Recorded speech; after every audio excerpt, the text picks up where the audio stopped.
That's right, folks. It's the Vagrant's Valet, the king of the road, out once again. And maybe you've never picked up some random stranger or some homeless person walking along the side of the road, but I have, and that's what we're about to do yet again. Go ahead. Whoops. Go ahead. Hop in the back seat and let's go for a ride. Hey man, you need a ride? You need a lift? I can get you where you need to go. Don't let the pinwheel hat scare you. Yeah, I'm just going down to Wheeler, brother. Yeah, hop on in. I can help you out. All right, I appreciate it. It's free. It's free. Hop on in. Ding ding. We got room for everybody here. Thank you, man. I appreciate it. Let me. Yeah, you never know when we're gonna have a big moment. You know, like the Zapruder film or the Patterson Gimlin Bigfoot film, something like that. Oh yeah, I'm actually pretty laid back. So. Cool. Unless it happens around us, it ain't gonna be me. What do you got going on today? Just going back there, working on getting a place. Oh, how long you been on the streets? Oh, I mean, I stay at Wheeler right now, but I had an apartment and I gave everything up here to come out here and train mixed martial arts. Oh yeah. Yeah, I'm getting ready to get into a place hopefully within like 3 weeks. 3 weeks from now. Yeah. Well, what's your name, man? Aries. Aries? Aries. Aries. Yeah, like the Greek god. Oh yeah, god of thunder and rock and roll. Yeah, there you go. What? How long you been over at Wheeler there?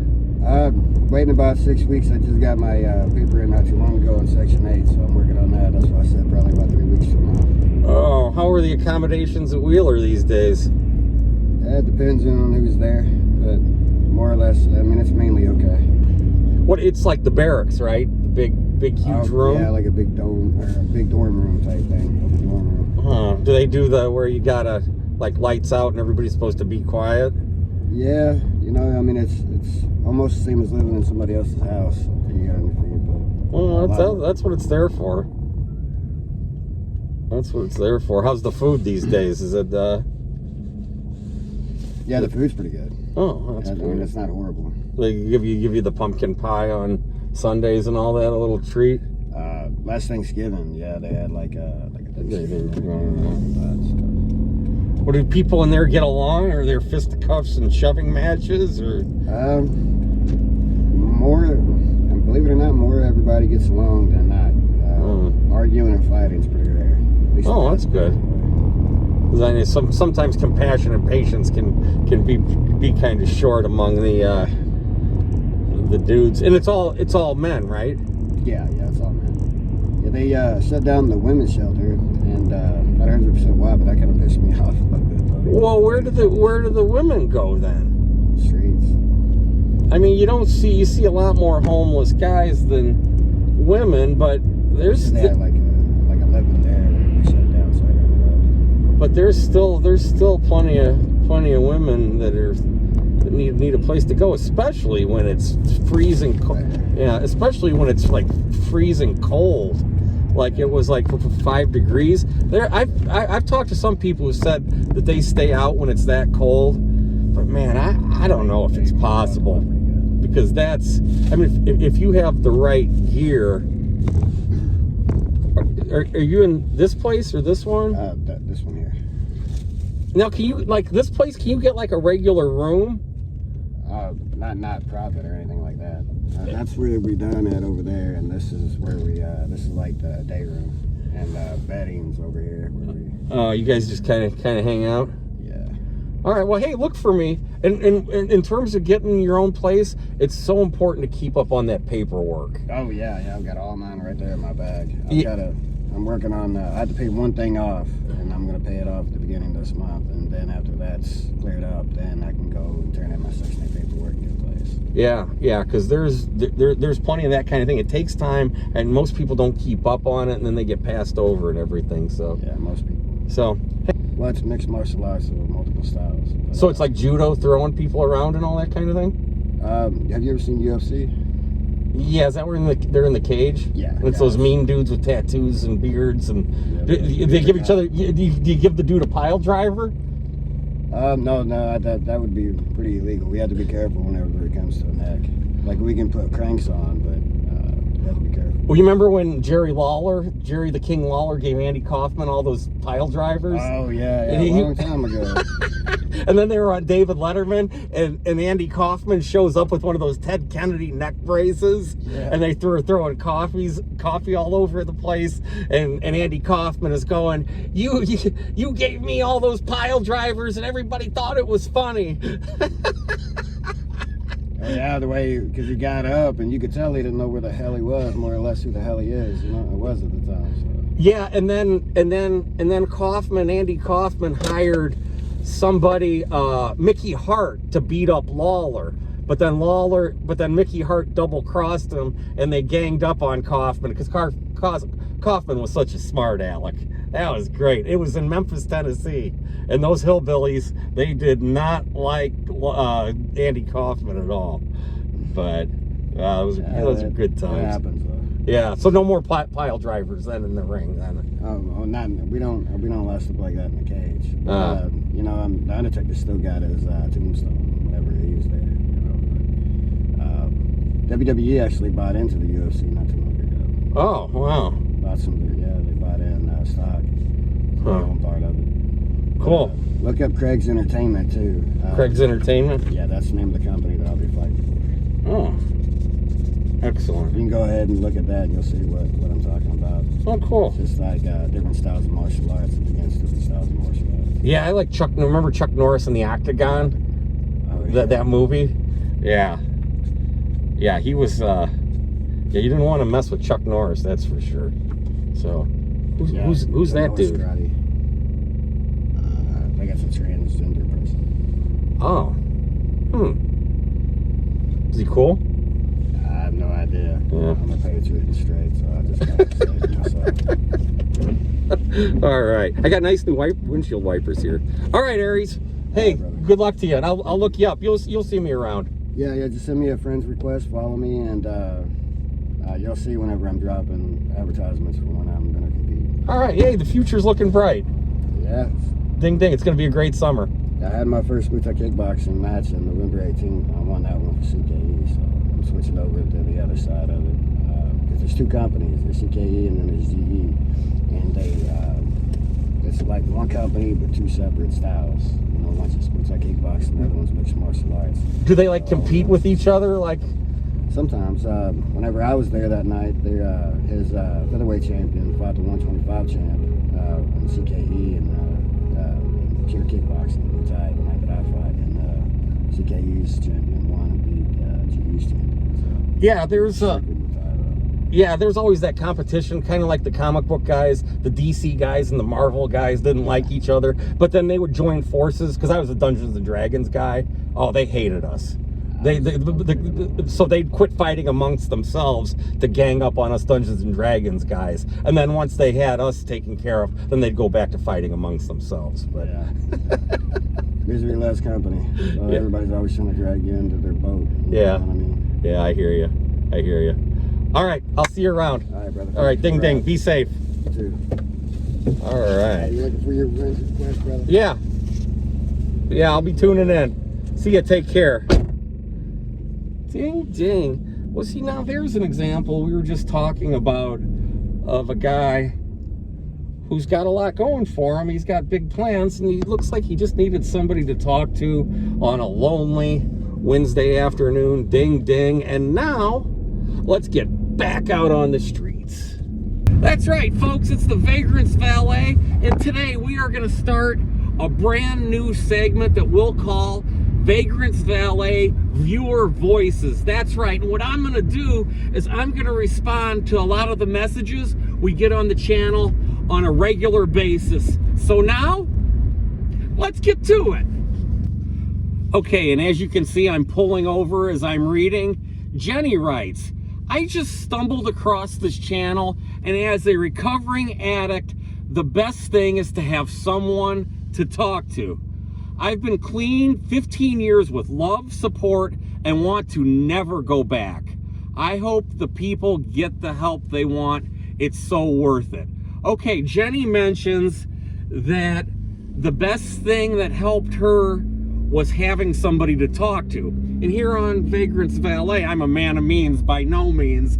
I don't have a lot of resources to offer, but I can offer conversation, some words, some encouragement, and that kind of thing. So Jenny, hey, thanks for writing, and best of luck to you on another 15 years and 15 years after that.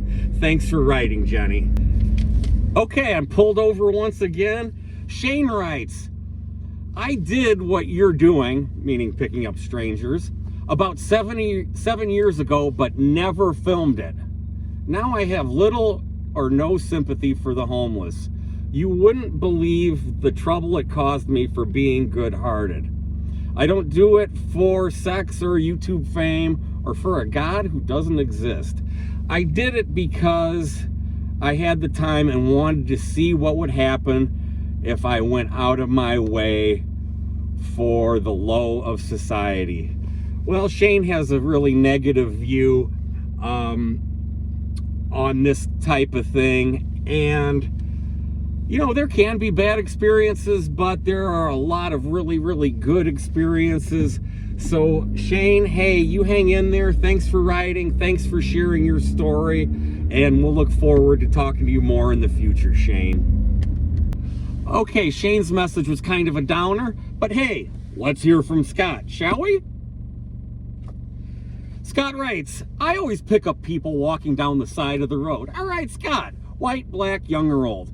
Maybe because I'm a guy, I don't fear anyone. Everyone I've picked up has been a good person. All right. Once I picked up a very old crippled lady who missed the last bus of the night. I put her wheelchair in my truck and drove her home at 11 p.m. Look at that. There you go. She tried to make me take half of her food stamps. Don't you love it? She tried to make me take half of her food stamps for the favor, but of course I refused. Hey, we love hearing stories like that, Scott.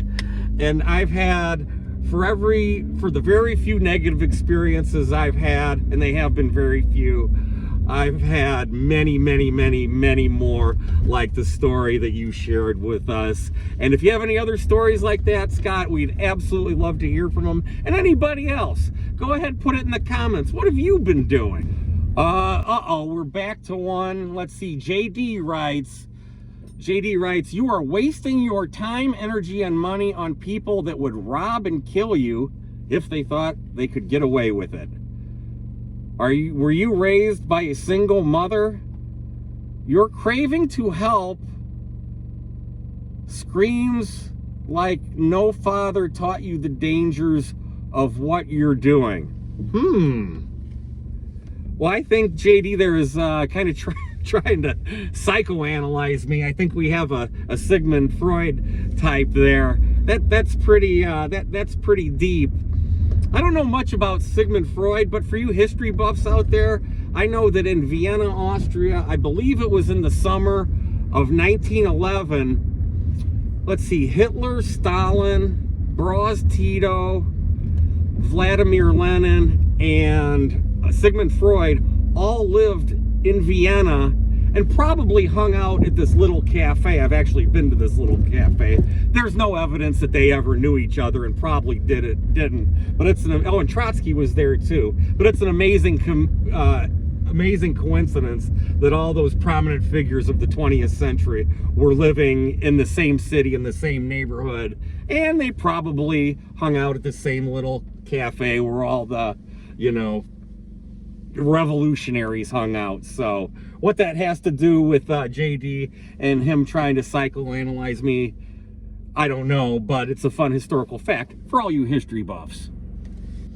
Okay, and now KL writes, it scares me how a man can get a young woman to come into his car. That might be, she might be talking about our visit with Kiana the other day. And generally, as a rule, I don't offer women rides because I don't want to seem like some kind of weirdo, even though I have on a pinwheel hat here. Ding, ding. Unless it's a woman who's dragging bags across the street, or, you know, a garbage bag full of stuff, somebody who's obviously in a very stressful situation, then I will stop.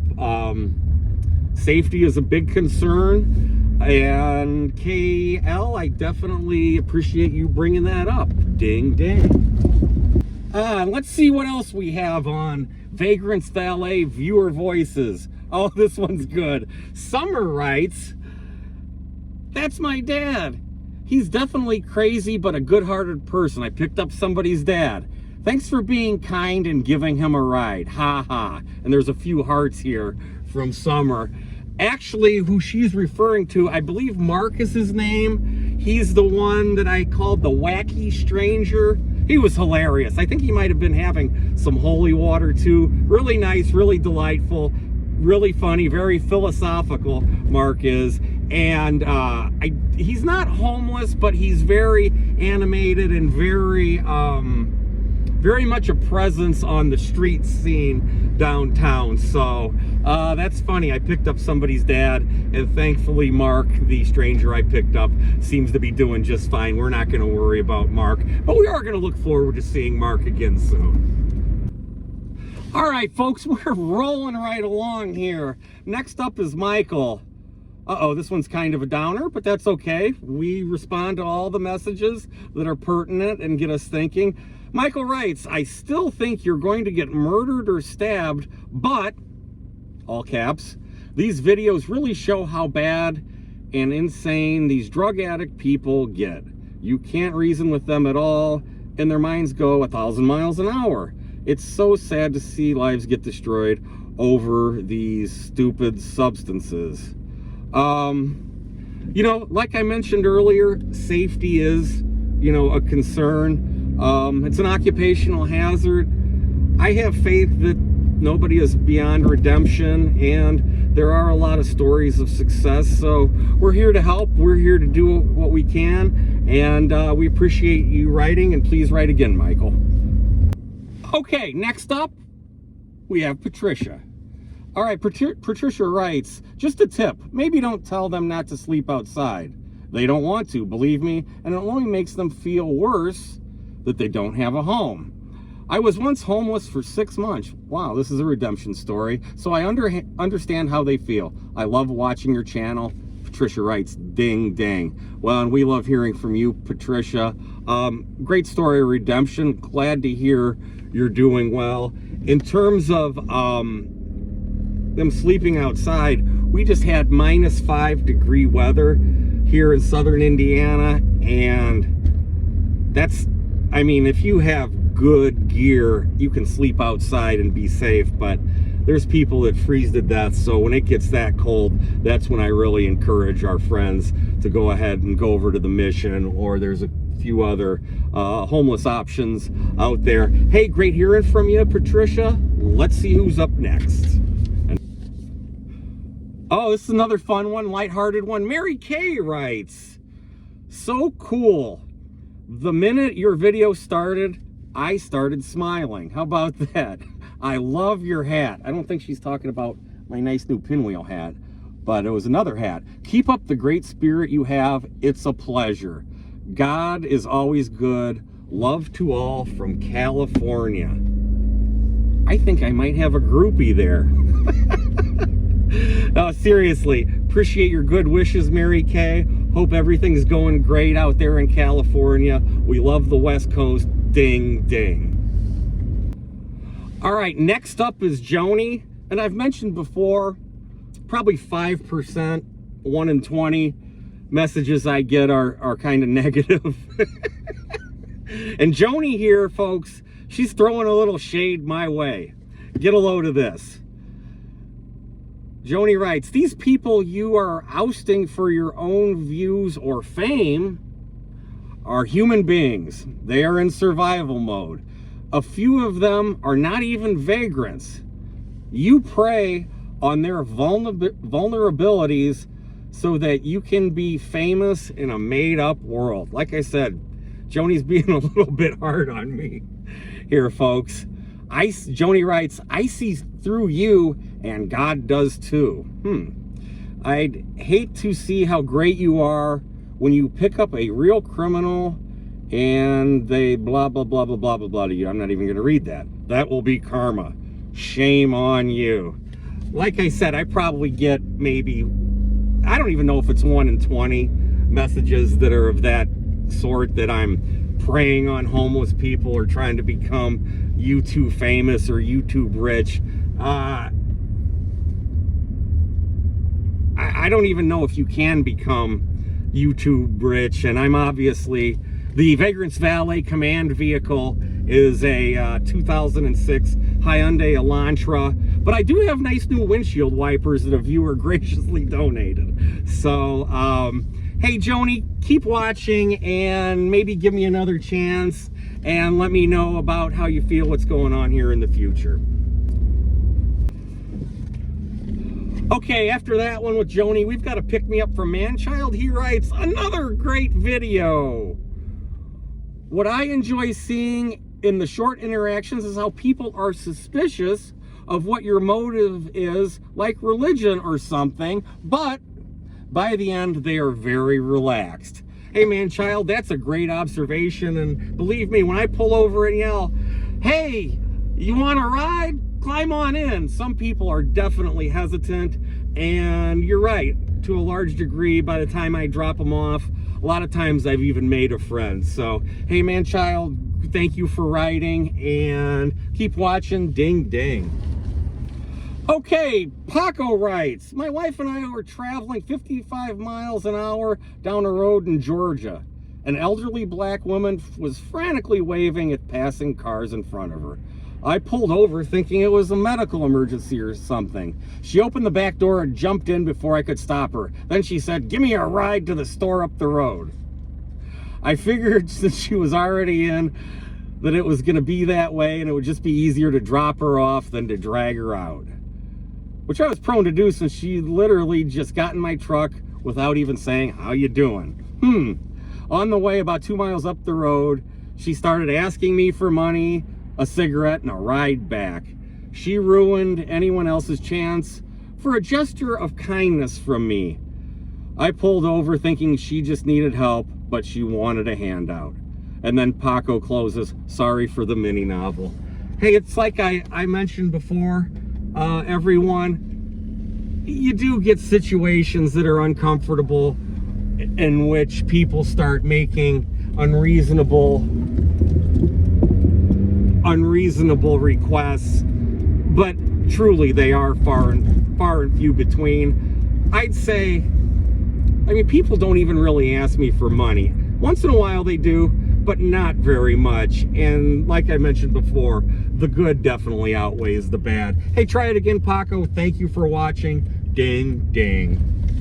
Okay, folks, we got a couple more here. Tactical writes, I just wanted to say that what you're doing is very important. I have been down on my luck before. I don't have a family that would help me get on my feet, so I had to camp in the woods while I saved money and worked my butt off to get to where I am today.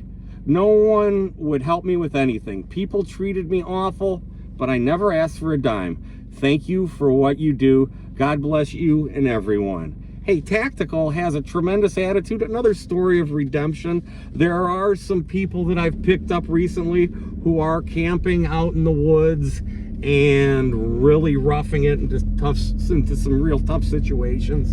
And Tactical is an example of how it's definitely possible to pull yourself out of those really, really tough situations.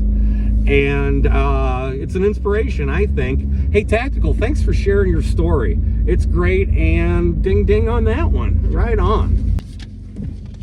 Okay, and actually, I am out of messages on this ream here. But hey, did you like what I was doing there? Did you like Vagrant's Valet viewer voices? If you did, maybe I'll do this once a week if everyone likes it. So leave me a message. What do you think? And hey, now it's time to get back out on the road, try out my nice new pinwheel hat here, and thanks for watching, everybody. Ding, ding.